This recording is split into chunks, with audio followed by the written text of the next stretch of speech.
Roughly 3 years ago, the Vertasium channel settled a $10,000 physics debate on this wind-powered car design. And I'd like to show off to you my current status on the identical replica of what they were able to build. Be sure to comment below if you would like a link to the download files that I have created here for this wind-powered car design. It's like almost buoyant. You know when like something will float and then eventually like slowly it sinks? And because we were so close, Derek and I decided to just jump in the car and drive to the nearest hobby store and buy a couple more propellers with lower pitch angles to try those out.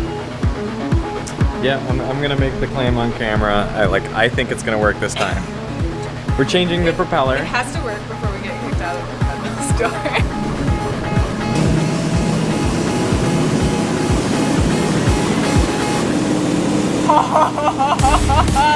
Does it work? It totally works. Amazing. Oh my god, it's so good. You wanna try it? Yes. Oh yeah. Oh! Oh! Why? Did you? Why? Are you okay? Why? What is wrong? What is wrong with me?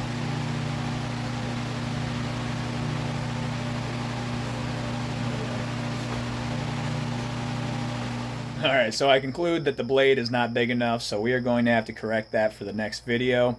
And the gears, I believe, are sized properly.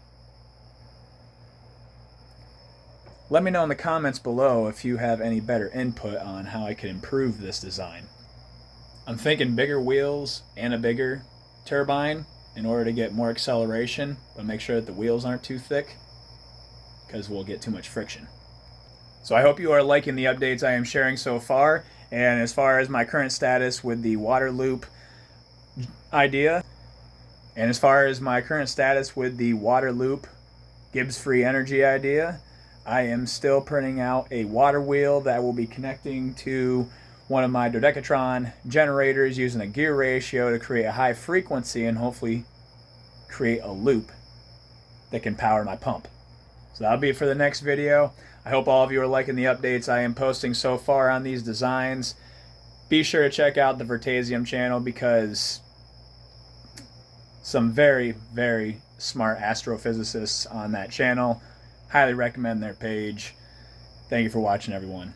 Peace.